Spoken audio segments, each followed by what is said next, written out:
Bueno, buenas tardes a todos. Muchas gracias por unirse a este debate realizado por la Brigada del Saber con el tema Calidad de la Educación Superior en El Salvador.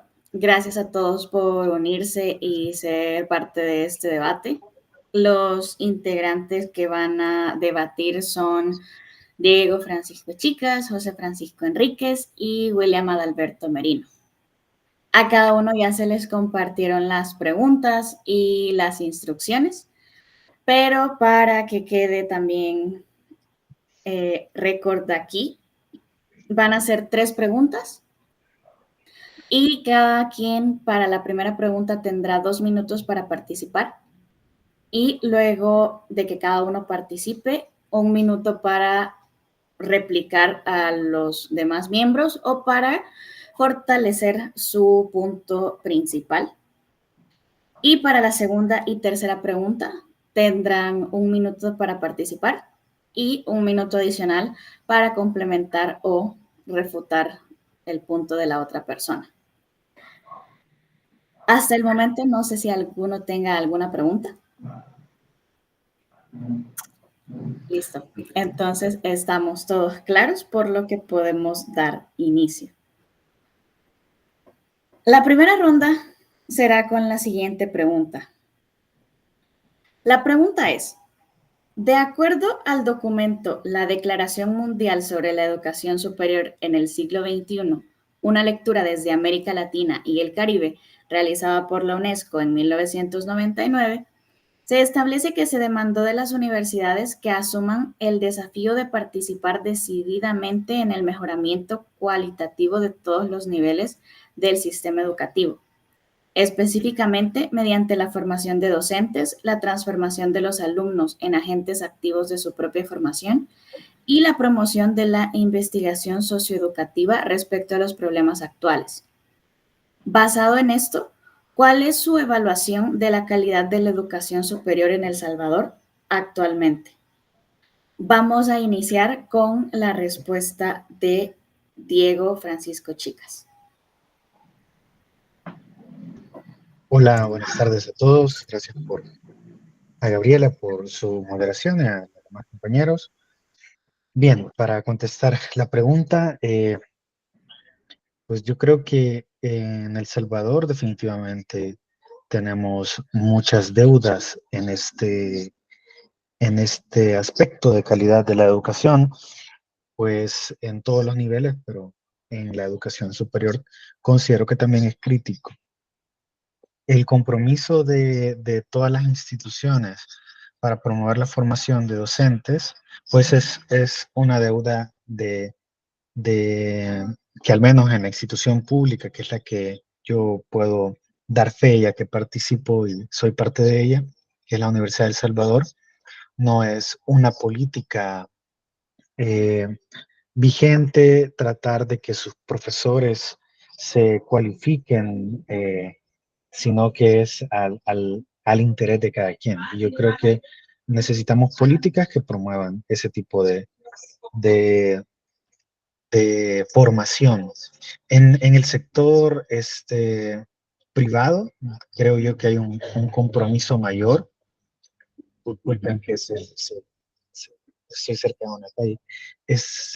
En el sector privado hay un compromiso mayor de algunas instituciones por promover este tipo de formaciones periódicas y sin embargo, no sé de la calidad de esos cursos, ¿verdad? Yo creo que la política debería de ser, o una solución podría ser que el Estado sea quien brinde esas capacitaciones de manera constante a todas las universidades y que sea una obligación someterse a ellas. Listo. Muchas gracias, Diego. Sus 2 minutos han terminado. Y continuamos con José Francisco Enríquez. Empiezan sus 2 minutos. ¿Está en mute?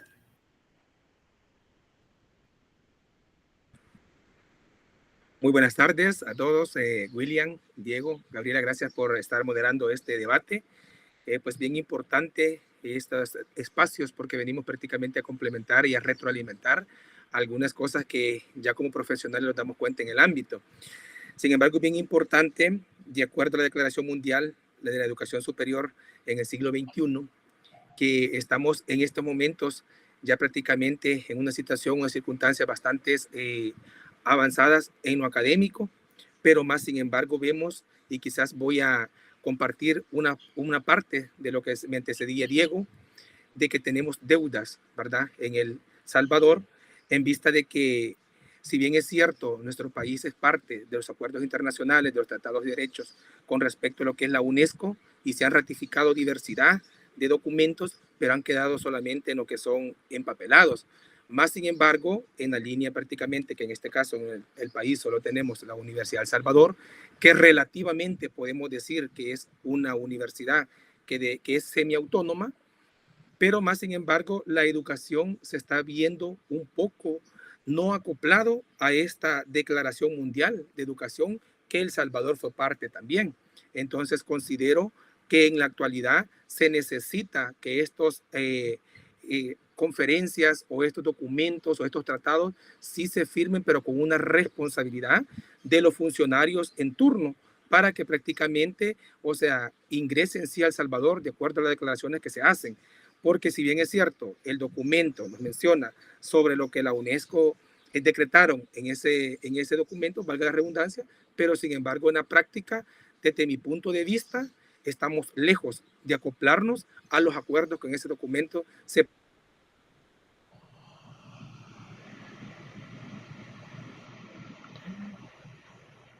Creo,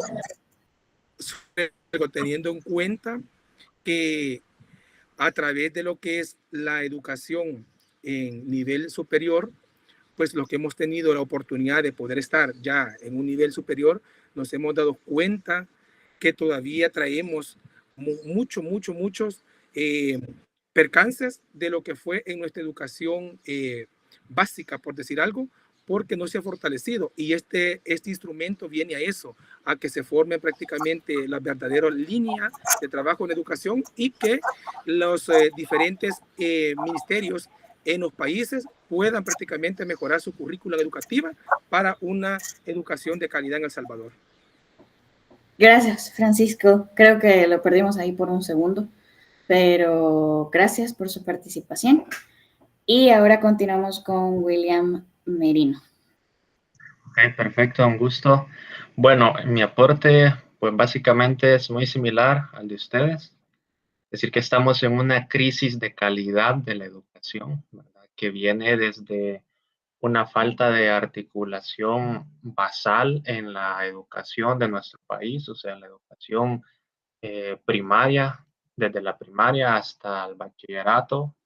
Vemos de ahí desigualdades en la preparación de distintos grupos sociales, tanto de escuelas públicas como instituciones privadas. Desde ahí tenemos ya una desigualdad de los conocimientos y las aptitudes y capacidades que puedan tener los futuros estudiantes universitarios. Luego tenemos otro punto importante, que es la proliferación de instituciones que no reúnen los requerimientos mínimos para ofrecer educación superior de calidad. ¿Qué nos referimos con eso? La gente que está laborando ahí, impartiendo las clases, no sabemos la calidad de clases que se puede dar. Es un punto muy importante. Y eso nos lleva al siguiente aspecto que ya lo tocó Diego también, que es el bajo nivel académico o de formación que pueden tener los docentes, ¿verdad? Porque no se exige realmente esta capacitación continua que deben tener ellos, inclusive en la formación pedagógica, ¿verdad? A veces solamente se llega al nivel básico, tenemos muchos docentes solamente a nivel de licenciatura, no hay muchos que estén a nivel de maestría, doctorado, y los pocos que están incluso no tienen una investigación activa, ¿verdad? Y finalmente, como último punto, sería el método de enseñanza que se tiene. Actualmente, cómo se le enseña al estudiante es mucha acumulación de información, ¿verdad? Mucha memorización, muchos conceptos, mucha teoría, pero falta práctica, práctica en el aula. Y esta práctica llevarla a nuestra realidad nacional. Eso sería. Gracias, William, por tu aporte. Listo, cada uno ya dio su idea inicial y ahora cada uno tiene 1 minuto en el mismo orden para complementar su idea o refutar lo que otro compañero haya mencionado. Bien, Diego. gracias. Yo quizás quiero ampliar mi participación con los aspectos que planteaba William.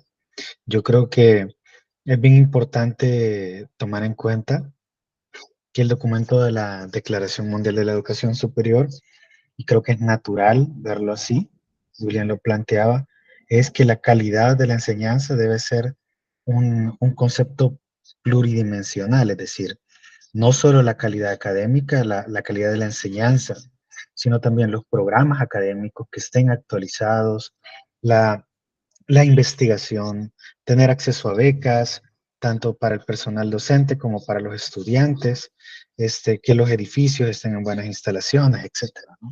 Y mientras más nos ponemos a reflexionar en eso, creo que estamos más perdidos. Y el simple hecho de no tener acceso a bases de datos internacionales en los cuales los estudiantes e incluso los profesores podamos tener acceso a las publicaciones científicas más actuales, pues nos ponen en desventaja con cualquier país de la región. Muchas gracias. Gracias, Diego. Francisco, 1 minuto adicional. Ok, vaya, fíjese que en este caso yo voy a encaminarme y me gustó algo que mencionó William, la desigualdad en la educación académica. Es importante saber, y quizás voy a hablar desde el ámbito fuera porque yo he sido formado en una universidad privada, pero más sin embargo, ustedes los que han estudiado allí van a dar la razón en un aspecto en que anteriormente, pues a pesar de que tenemos este tipo de instrumentos, la educación en un momento determinado, cuando usted venía no teníamos las mismas condiciones, usted venía de un sistema público, su educación tenía que ser de la misma línea, pero usted venía que con sacrificio sus padres le pagaron un colegio por el estilo, o usted tenía un estudio económico, pero siempre pagaba, había un tipo de desigualdades. Más sin embargo, pues se podía ver de que hay quienes pues, podían hacer un sacrificio para poder acoplar ese financiamiento de pago. Si bien es cierto, era un pago simbólico, pero no todos tal vez estaban en las condiciones. E incluso personas que venían como de ser becados por alguna institución y habían tenido oportunidad de estar en un sector privado, tenían que acoplarse a esas condiciones. Entonces, allí me baso a la desigualdad que en su momento vamos a tomar como la Universidad de Salvador, porque era la que tenía bajo el organigrama del Estado salvadoreño. Entonces, por lo tanto, creo para cerrar mi intervención que esa brecha sí la hemos superado actualmente, debido a que ahora en teoría la educación es gratis, ¿verdad? Y sí, este aspecto de desigualdades se ha complementado. Muchas gracias. Gracias, Francisco. Y finalizamos con William. Ok, sí, creo que podemos resumir en desigualdad de condiciones esta última sección de participación que hemos tenido, tanto en el nivel de formación continuo, desde lo básico hasta el final, como a nivel ya estatal, estructural, de la parte académica, ¿verdad? Y es un común denominador en toda América Latina, no es un hecho aislado de El Salvador o de Centroamérica o de privadas o públicas, sino que esa desigualdad trasciende de la academia a la sociedad y viceversa. Entonces, es un juego en el que no hemos podido encontrar un balance y que a todo nivel nosotros lo podemos ver, somos conscientes de ello, lo analizamos y caemos en esa realidad para discutir. Al final todos llegamos al acuerdo de decir, bueno, hay desigualdad de condiciones, tanto en el proceso formativo como en el acceso a la educación de calidad. Muchas gracias a todos por sus participaciones y seguimos con la siguiente ronda. Varios en sus aportes mencionaron la parte del financiamiento. Nuestra segunda pregunta es, ¿considera que el financiamiento de la educación superior se ha visto restringido por el cuestionamiento a la calidad de la educación superior? Iniciamos con Diego. Un minuto. La verdad, gracias. La verdad que esta es una pregunta muy interesante y voy a tratar de ser breve porque podríamos hablar horas y horas sobre esto.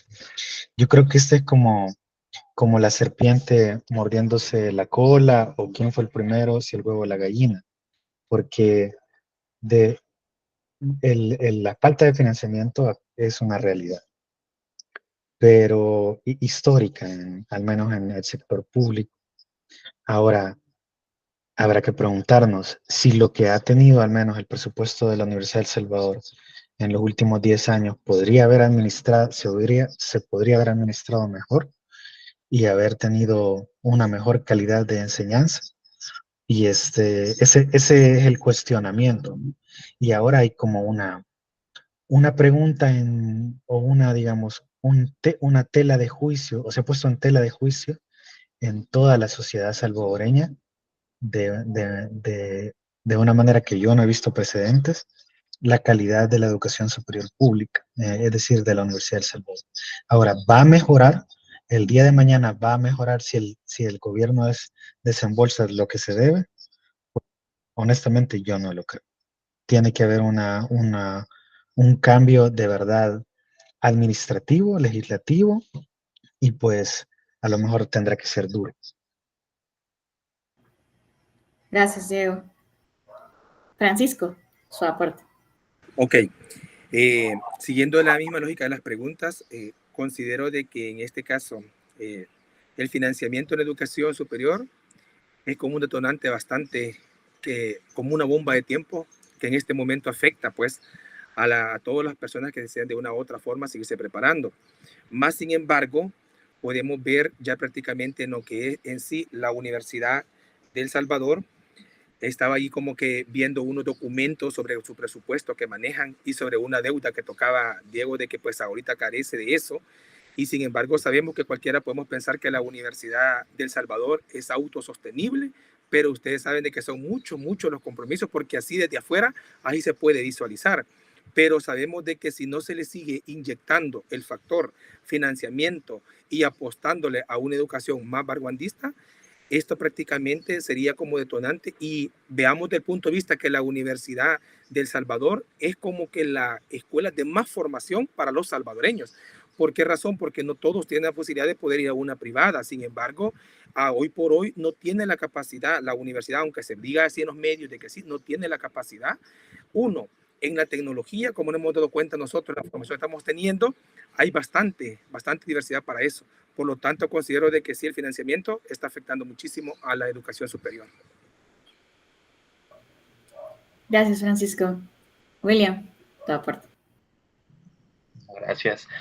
Con la incorporación de la gratuidad universitaria, primero en la fase 1 en el 2017 y luego la fase 2, que se amplió de solamente una gratuidad a estudiantes provenientes de instituciones públicas a todos, incluidas la privada, es una actualización gracias a un incremento presupuestario en 2021, fue un gran aporte, pero viéndolo por otro lado, el aporte a la investigación, a la estructura de la universidad y todo eso ya es otro pista, como decimos, ¿verdad? Nosotros estamos en una sociedad de consumo, acostumbrados a consumir productos, no estamos acostumbrados a producir estos productos.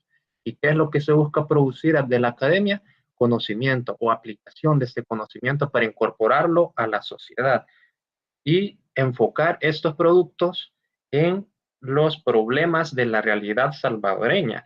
Entonces, la política debe estar enfocada a eso, la política universitaria, la calidad y el aspecto social que esto puede generar, esta inversión, ¿verdad? Esta inversión, la calidad que le puede brindar a la población salvadoreña. Ok. Gracias, William. Listo. Cada uno creo que quedó con ganas de continuar hablando, así que cada uno tendrá un minuto adicional para complementar su punto o complementar el punto de los compañeros. Diego. Gracias.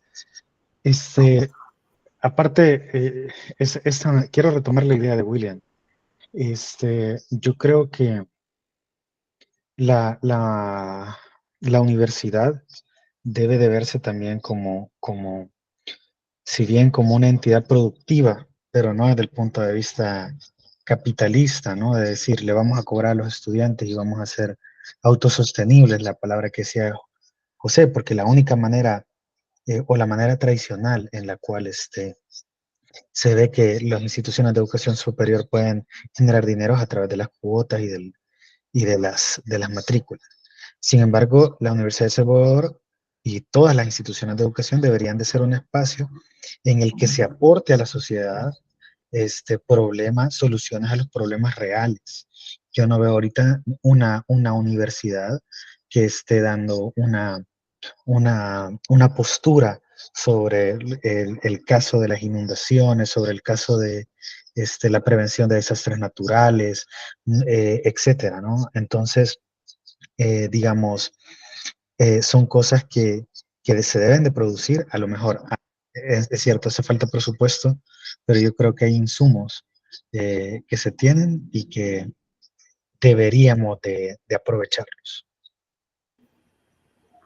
Gracias, Diego.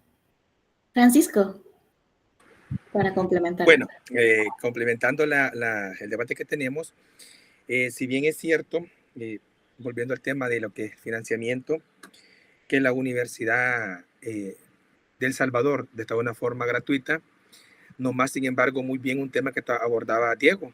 O sea, se necesita mucho más para poder ser autosostenible. Y él lo decía prácticamente, o sea, no está solo en lo que viene prácticamente ahorita, porque si bien es cierto, la universidad va a ser como el centro de formación para futuros profesionales, pero no se va a ver solo en que tenemos edificaciones, sino que un presupuesto viene a ver muchísimas cosas, la tecnología, lo que se está prácticamente implementando, asimismo también los salarios, porque últimamente se ha dado algo de que hubo un recorte masivo de docentes en la Universidad de El Salvador de horas clases, por la circunstancia de que el presupuesto no da para seguir manteniendo lo que son docentes horas clases, y los docentes que están con plaza, con planta, pues están a veces no sobresaturados con los grupos de clases, y eso viene a que den la calidad de educación no sea totalmente como tiene que recibir el estudiante, sino que nada más se tocan algunos contenidos, pero no de la forma que tuviese que ser.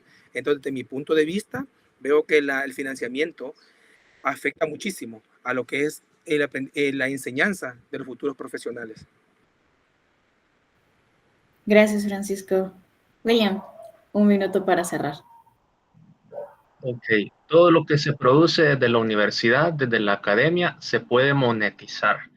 En otros países esta monetización es diferente, no solamente cobran cuotas, sino que invierten en investigación para generar productos.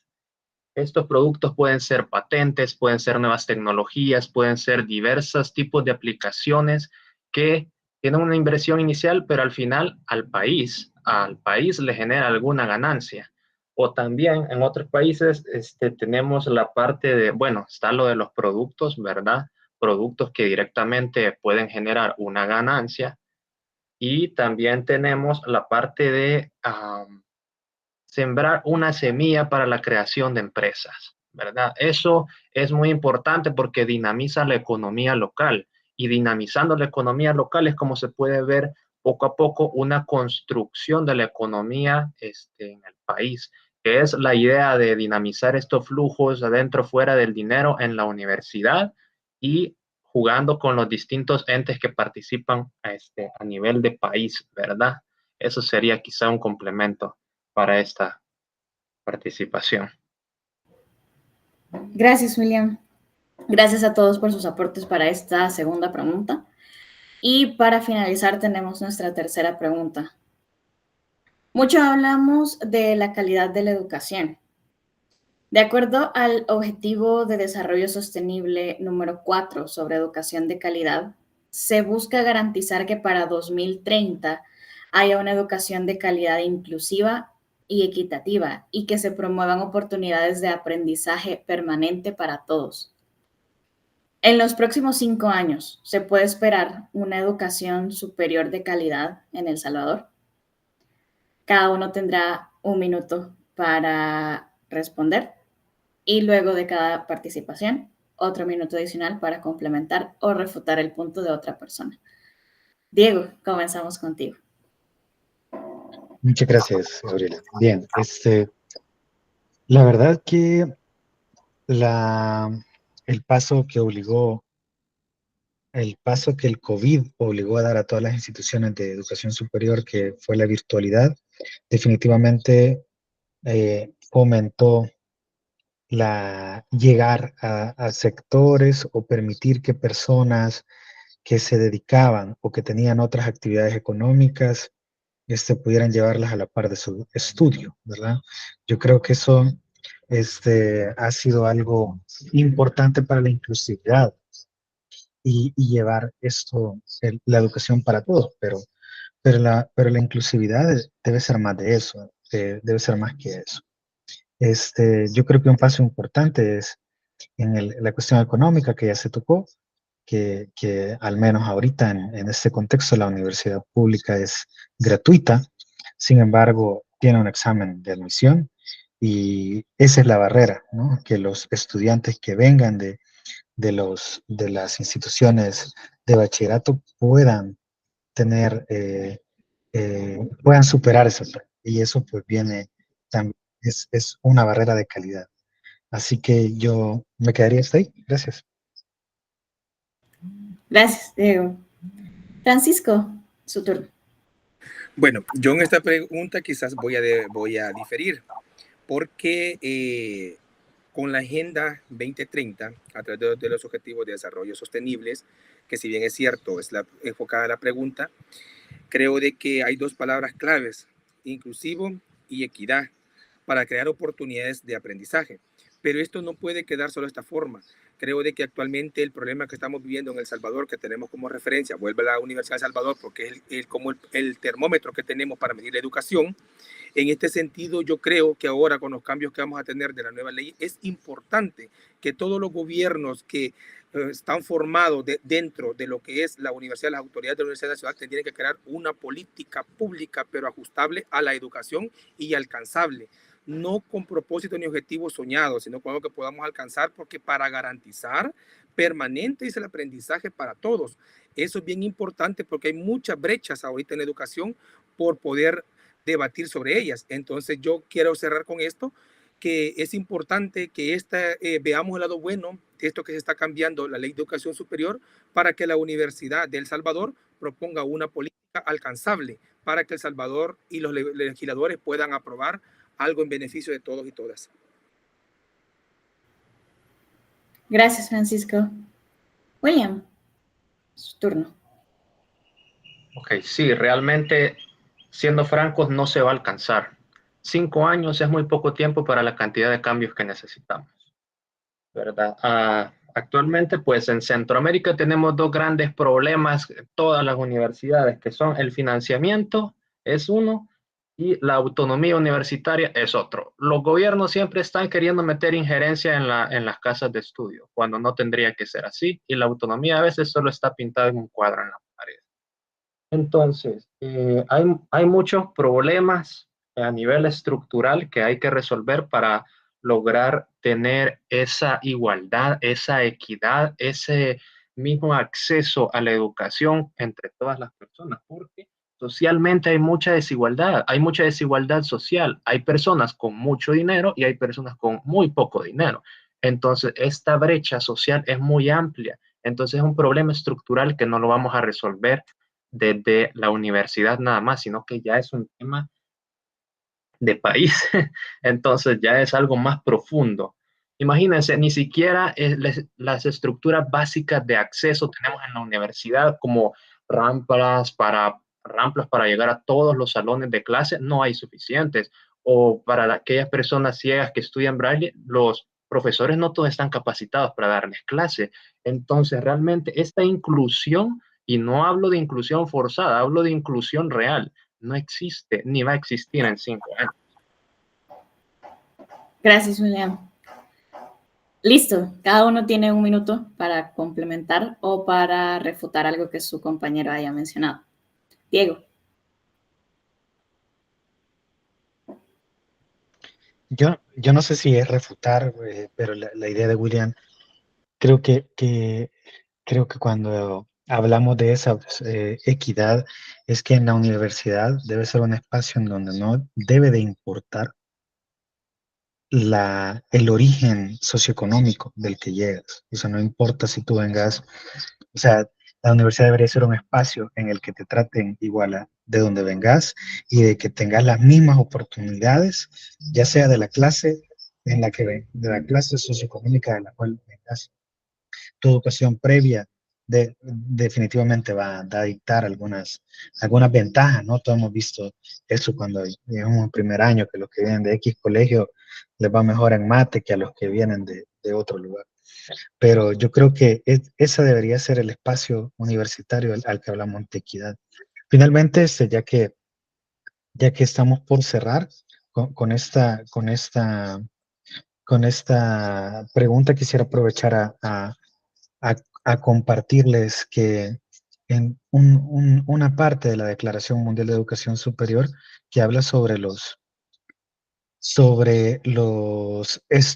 dice que los establecimientos de enseñanza superior, el personal y los estudiantes universitarios deberán, y nos dice, poder opinar sobre los problemas éticos, culturales y sociales con total autonomía y plena responsabilidad, por estar provistos de una especie de autoridad intelectual que la sociedad necesita para ayudarla a reflexionar, comprender y actuar. Vemos a los estudiantes, profesores y autoridades universitarias con esa autoridad intelectual en la sociedad salvadoreña. La tienen, la tenemos. Yo creo que a eso debemos aspirar. Gracias. Gracias, Diego. Francisco. Bueno, concluyo con algo. Si bien es cierto, la Agenda 2030, ya bueno, estamos ya prácticamente a 5 años y fracción para que esto se cumpla, y si bien es cierto, no se alcanzaría. ¿Por qué razón? Ya creo que lo mencionaba William, si no me equivoco. Es un poco tiempo y las brechas son más de lo que se está ahorita buscando. Porque estamos hablando, bien cierto, si es la calidad de la educación superior, pero para llegar a tener una calidad de educación superior tenemos que comenzar del nivel bajo. Entonces, en todo caso, tendríamos que ver desde el ámbito educación general. ¿Por qué razón? Porque a veces llegamos muchos y vamos adquiriendo muchas competencias, pero si desde la formación de las primeras formaciones hacia adelante nosotros no traemos bases sólidas, cuando llegamos a un nivel académico, por eso que hay muchas personas y en las universidades se inscriben un montón de personas, son pocos las que terminan las carreras, porque se siente esa deficiencia académica de la que hemos traído. Entonces, por lo tanto, considero que para alcanzar en 5 años este objetivo no se alcanzaría desde el ámbito de educación superior, sin antes no cambian también de la educación en general. Gracias, Francisco. Y William, para cerrar. Ok, excelente. Retomando esta intervención de Francisco, él se refiere a la educación básica, o sea, la educación estructural que traemos desde antes de la universidad. Eso nos lleva a enlazar con lo que decía Diego en su intervención al inicio, que es como que el examen es una barrera inicial. Y desde ahí vemos ese problema que toca Francisco.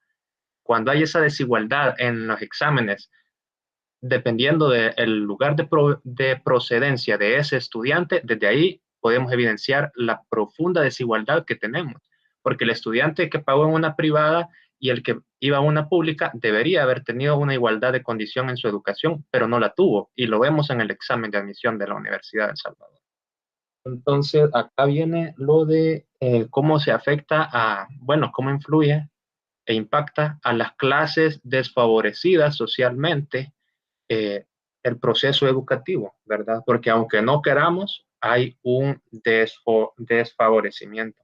Imagínense, un estudiante que viene de otro departamento a estudiar hasta San Salvador, imagínate, hasta acá tenemos una sede de UES, viene desde Chalatenango, desde Santa Ana, hubo un problema en la carretera, un accidente, llegó tarde a clase, y el profesor, ¿qué es lo que hace? Le cierra la puerta y le dice, usted vino tarde, ya no puede entrar a clases, no tiene derecho a la evaluación. Entonces, ¿qué pasa?